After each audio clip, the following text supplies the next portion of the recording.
Hi, ಎಲ್ಲರೂ ಹೇಗಿದ್ದೀರಾ? ನಾನಂತೂ ಸೂಪರ್ ಆಗಿದ್ದೀನಿ. ಎಲ್ಲರಿಗೂ ಮೊದಲಿಗೆ ದೀಪಾವಳಿ ಹಬ್ಬದ ಶುಭಾಶಯಗಳು.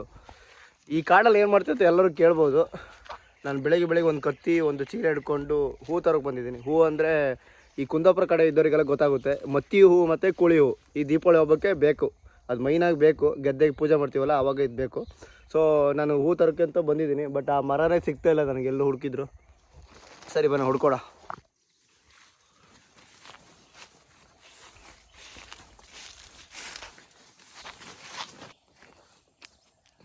ಒಂಥರ ದಾರಿ ಥರ ಕಾಣಿಸ್ತಿದ್ದಲ್ಲ, ಇದೇನು ಗೊತ್ತಾ? ನಾವು ಅವಾಗ ಸ್ಕೂಲಿಗೆ ಹೋಗುವಾಗ ಇದೇ ರೋಡಲ್ಲಿ ಹೋಗ್ತಿದ್ವಿ. ಆವಾಗ ಬ್ರಿಡ್ಜೆಲ್ಲ ಇದ್ದಿಲ್ಲ. ಸೊ ಆವಾಗ ನಾವು ಇದೇ ದಾರಿಯಲ್ಲಿ ಹೋಗ್ತಿದ್ವಿ ಆವಾಗ ಸ್ಕೂಲಿಗೆ ಹೋಗೋಕೆ. ಇಲ್ಲೆಲ್ಲ ಈ ಹಣ್ಣೆಲ್ಲ ತಿಂದ್ಕೊಂಡು ಹೋಗ್ತಿರೋ ಮಜಾನೇ ಬೇರೆ. ಮತ್ತಿವು ಹುಡ್ಕೊಂಡು ಹೋಗಿ ಎಲ್ಲೂ ಸಿಕ್ಕಿಲ್ಲ. ಕೊನೆ ಪಕ್ಷ ಒಂದು ಕೆಸ್ಕರು ಸಿಕ್ತು, ಅದಾದರೂ ಹಾಕ್ತೀನಿ. ಇದನ್ನು ನಿಮ್ಮ ಕಡೆ ಏನಂತ ಹೇಳಿದ್ರು ಗೊತ್ತಿಲ್ಲ. ಸೊ ನಮ್ಮ ಕಡೆ ಇದು ಕೆಸ್ಕರು ಅಂತೀವಿ. ಸರಿ ಹಾಕೋಣ. ನಿಮ್ಗೆ ಕೆರೆ ತೋರಿಸ್ತೀನಿ ರೀ. ನಾನು ನಿಮ್ಮೊಂದು ಕೆರೆ ತೋರಿಸಿಲ್ಲ ತಾನೆ. ಈ ಕೆರೆ ನೋಡಿ. ಓ, ಇಲ್ಲಿ ರೋಡ್ ಬೇರೆ ಆಗಿದೆ. ಇದು ಗೊತ್ತಿಲ್ಲ. ನಾನು ಬರ್ದೇನೆ 5 ವರ್ಷ ಆಯಿತು. ಈ ರೋಡ್ ಆಗಿದೆ ಗೊತ್ತಿಲ್ಲ ನನಗೆ. ಈ ಕೆರೆ ನೋಡ್ಬೋದು, ಹಳೆಯ ಕೆರೆ. ಇವಾಗಲೂ ನೀರಿದೆ. ನವಿಲ್ಗಿರಿ ನೋಡಿ, ನವಿಲ್ಗಿರಿ. ಬೆಂಗಳೂರಲ್ಲಿ ಇದನ್ನು ದುಡ್ಡು ಕೊಟ್ಟು ತಗೊತಾರಂತೆ. ಇಲ್ಲ, ನನಗೆ ಫ್ರೀಯಾಗಿ ಸಿಕ್ಕಿದೆ.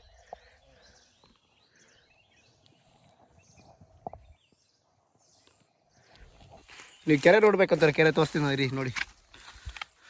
ಈ ಅಪ್ಪ ಗುರು ನಾನು ಹಾವು ಅಂದ್ಕೊಂಡ್ಬಿಟ್ಟಾರ ಗುರು. ಹಾವಿನ ಚರ್ಮ ನಂಗೊಂಥರ ಸೈಕ್ ಆಗ್ಬಿಟ್ಟೆ ಹಾವು ಅಂದ್ಕೊಂಡು.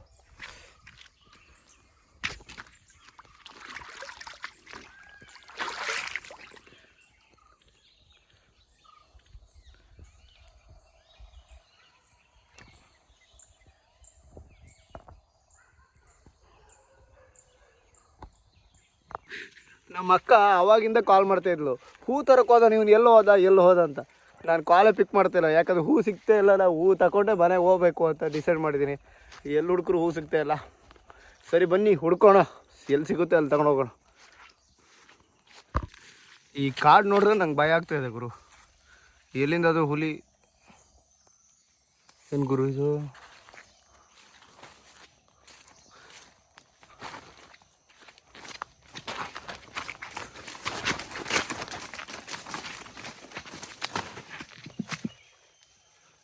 ನವಿಲ್ ಗುರು, ನಾನೇನೋ ಹುಲಿ ಅಂದ್ಕೊಬಿಟ್ಟಿದ್ದೆ. ನವಿಲು ಅಂದ್ಕೊಂಡೆ ನವಿಲೇ ಇರಬೇಕು ಅಂತ. ಹುಲಿ ಆಗಿದ್ರೆ ಇಷ್ಟು ಮುಂದೆ ಬರಲ್ಲ ಇತ್ತು, ಹಿಂದೆ ಓಡಿ ಹೋಗ್ತಿದ್ದೆ. ನಮ್ಮ ಕಾಡು ಒಂಥರ ಅಮೆಝಾನ್ ಕಾಡು ಥರ ಇದೆಯಲ್ಲ.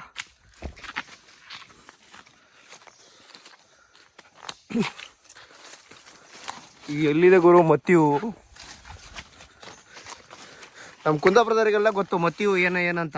ಆದರೆ ಬೆಂಗಳೂರು ಇದ್ದವರಿಗೆ ಮತ್ತಿವು ಅಂದರೆ ಏನಂತ ಗೊತ್ತಿಲ್ಲ. ಮತ್ತಿಗೆಟ್ಟವನ್ನ ಅಂದ್ಕೊಂಡ್ಬಿಟ್ಟಿದ್ದಾರೆ ಅವರು. ಸರಿ ಮತ್ತಿವು ಹುಡ್ಕೋಣ ಬನ್ನಿ.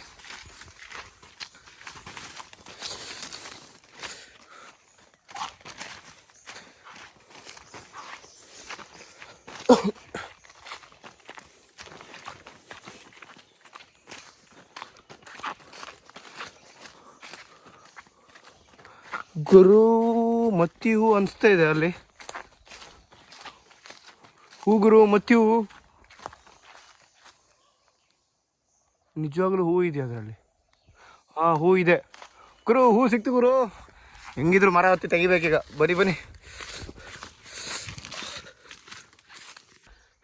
ಕೊನೆಗೂ ಮತ್ತಿ ಹೂ ಮರ ಸಿಕ್ಕಿದೆ ಗುರು.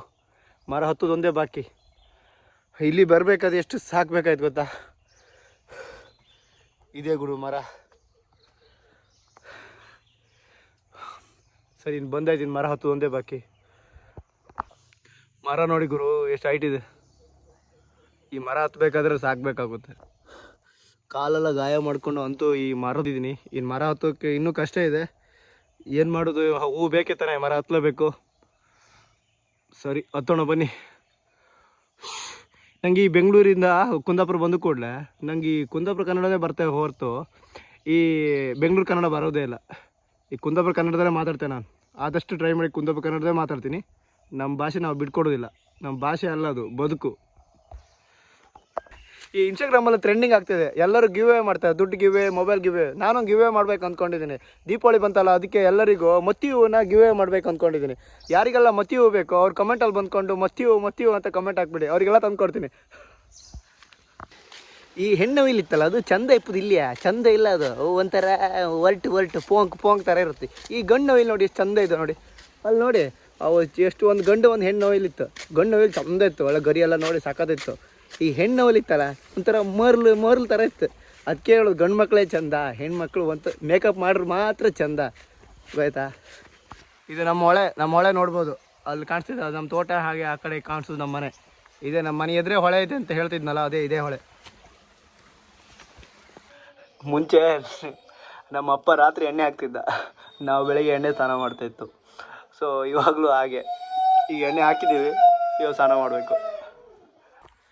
ಅವಾಗ ಹೇಳಿದ್ನಲ್ಲ ಹೊಳೆ ಇದೆ ಅಂತ, ಸೊ ಇದೇ ಹೊಳೆ ಅದು. ನಾನು ಇಲ್ಲಿಗೆ ಸ್ನಾನ ಮಾಡೋಕ್ಕೆ ಬರ್ತಾಯಿದ್ದು. ಮುಂಚೆ ನಮ್ಮ ಫ್ರೆಂಡ್ಸ್ ಎಲ್ಲ ಇಲ್ಲೇ ಬರ್ತಿದ್ರು, ಎಲ್ಲರೂ ವಿಸಿಲ್ ಹೊಡಿತಿದ್ರು. ವಿಸಿಲ್ ಹೊಡೆದ ತಕ್ಷಣ ಎಲ್ಲರೂ ಇಲ್ಲಿ ಬರ್ತಿದ್ರು. ಆವಾಗ ಒಂಥರ ಚೆನ್ನಾಗಿತ್ತು, ಆ ಹಬ್ಬನೂ ಚೆನ್ನಾಗಿತ್ತು, ಆವಾಗಿನ ಆ ಟೈಮು ಸಖತ್ತಾಗಿತ್ತು. ಇವಾಗ ಯಾರೂ ಇಲ್ಲ, ಕೆಲವರು ಇದ್ದಾರೆ, ಕೆಲವರು ಇಲ್ಲ. ಕೆಲವರೆಲ್ಲ ಬೆಂಗಳೂರಲ್ಲಿ ಇದ್ದಾರೆ, ಕೆಲವು ಕಡೆ ಬೇರೆ ಕಡೆಯೆಲ್ಲ ಇದ್ದಾರೆ.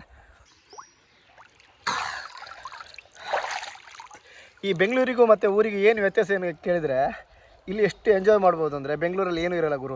ಬೆಳಿಗ್ಗೆ ಡ್ಯೂಟಿಗೆ ಹೋಗಿ ಸಂಜೆ ಬರೋದು, ಸಂಜೆ ಡ್ಯೂಟಿಗೆ ಹೋದರೆ ಬೆಳಿಗ್ಗೆ ಬರೋದು, ಇದ್ಯಾವ ಹೋಯ್ತು, ಅದೇ ಊಟ, ಅದೇ ಸಾಂಬಾರು, ಇದೇ ಜೀವನ ಆಗಿ ಹೋಗ್ತಿವ್ರು. ಈ ಊರಲ್ಲಿದ್ದರೆ ಈ ಬೆಳಿಗ್ಗೆ 8 ಗಂಟೆಗೆ ಎದ್ದು ಒಳ್ಳೆ ಮಾಡಿ ತಿಂಡಿ ತಿಂದು, ಮಧ್ಯಾಹ್ನ ಫ್ರೆಂಡ್ಸ್ ಜೊತೆ ಎಲ್ಲ ಹೀಗೆ ಹೊಳೆಗೆ ಬಂದು ಸ್ನಾನ ಮಾಡಿಕೊಂಡು, ಸಾಯಂಕಾಲ ಕ್ರಿಕೆಟ್ ಆಡೋಕ್ಕೆ ಹೋಗಿ, ರಾತ್ರಿ 8 ಗಂಟೆ ಮನೆಗೆ ಬಂದು ಊಟ ಮಾಡಿ ಮಲ್ಗೋದು, ಒಂಥರ ಎಂಜಾಯ್ ಇರುತ್ತೆ ಗುರು. ಇಲ್ಲಾಂದ್ರೂ ಡ್ಯೂಟಿ ಇದ್ರೂ ಶನಿವಾರ ಭಾನುವಾರ ಎಂಜಾಯ್ ಮಾಡ್ಬೋದು ಗುರು. ಈ ಬೆಂಗಳೂರಲ್ಲಿದ್ದರೆ ಏನೂ ಇರಲ್ಲ ಗುರು. ಅದಕ್ಕೆ ನಮಗೆ ಈ ಊರಿಷ್ಟ, ನಮ್ಮೂರು ನಮಗೆ ಚಂದ. ಇನ್ನೊಂದು ಏನು ಹೇಳಬೇಕು ಅಂದರೆ, ಒಂದು 2 ವರ್ಷ ಇರ್ತೀನಿ ಗುರು ಬೆಂಗಳೂರಲ್ಲಿ, ಆಮೇಲೆ ಊರಲ್ಲೇ ಸೆಟ್ಲ್ ಆಗಿಬಿಡ್ತೀನಿ ಗುರು. ಆಯಿತು, ನಮ್ಮ ಸ್ನಾನ ಆಯಿತು, ಈಗ ಮನೆಗೆ ಹೋಗಬೇಕು. ಸ್ವಲ್ಪ ಕೆಲಸ ಇದೆ, ಫ್ರೆಂಡು ಮೀಟ್ ಆಗಬೇಕು. ಆಮೇಲೆ ನಮ್ಮ ಮಾವನ ಮಗನ ಕರ್ಕೊಂಡು ಬರಬೇಕು, ಯಾಕಂದರೆ ಸಂಜೆ ತುಳಸಿ ಪೂಜೆ ಇದೆ. ತುಳಸಿ ಪೂಜೆಗೆ ಅವನೇ ಮೈನು, ಅವನೇ ಪೂಜೆ ಮಾಡೋದು. ಸೊ ಅವ್ನು ಕರ್ಕೊಬರ್ಬೇಕು. ಈ ತುಳಸಿ ಕಟ್ಟೆಗೆ ನಾನೇ ಬಣ್ಣ ಕೊಡಬೇಕೀಗ. ನೋಡಿ ಬಣ್ಣ ಕೊಟ್ಟಾಗಿದೆ, ಹೇಗಿದೆ ನೋಡಿ, ಇವಾಗ ಎಷ್ಟು ಚೆಂದ ಆಗಿದೆ ಅಲ್ಲ. ಅರಸಿನಲ್ಲಿ ಕಡುಬು, ಕುಂದಾಪುರ ಡೈರಿ ಮಿಲ್ಕ್.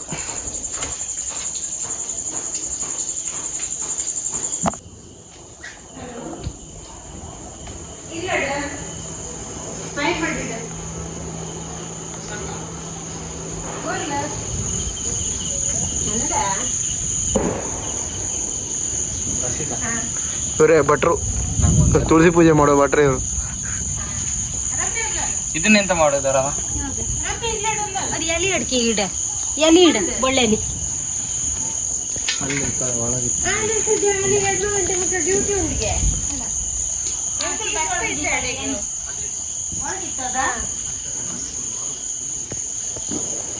ನೀವು ಬೈದಾರಾ?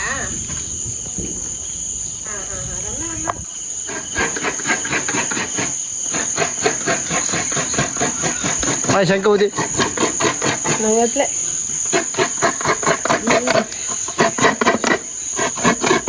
ಬಟ್ರ ಆರಾಮ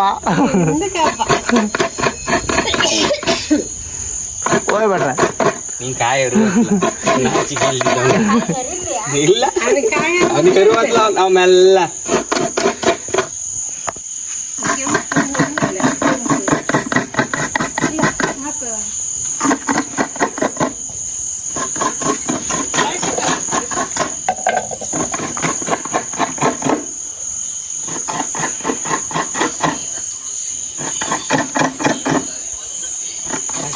ಬಂದ್ ಮಾಡಿ ಶುರು ಮಾಡ್ರಿ ಅವ್ರದ್ದು. ನಾನು ಹೇಳ ನಿಮ್ಮ ಹತ್ರ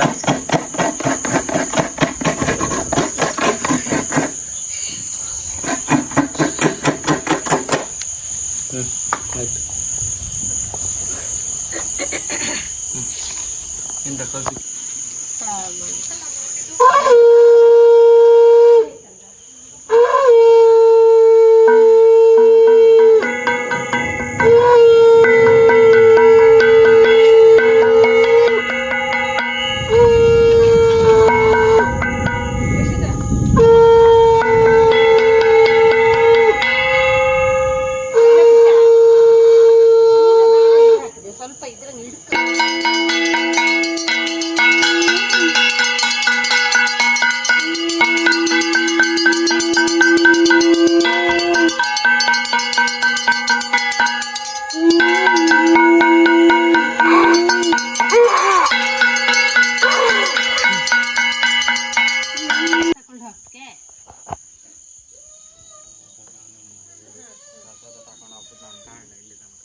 ಇದು ಸುತ್ತುವರ್ಕೊಂಡಿಲ್ಲ ಹಿಂಗೆ ತಂದ್ರ ಎಲ್ಲ ಹೊಸ ಕಾನೂನು ಇವರು.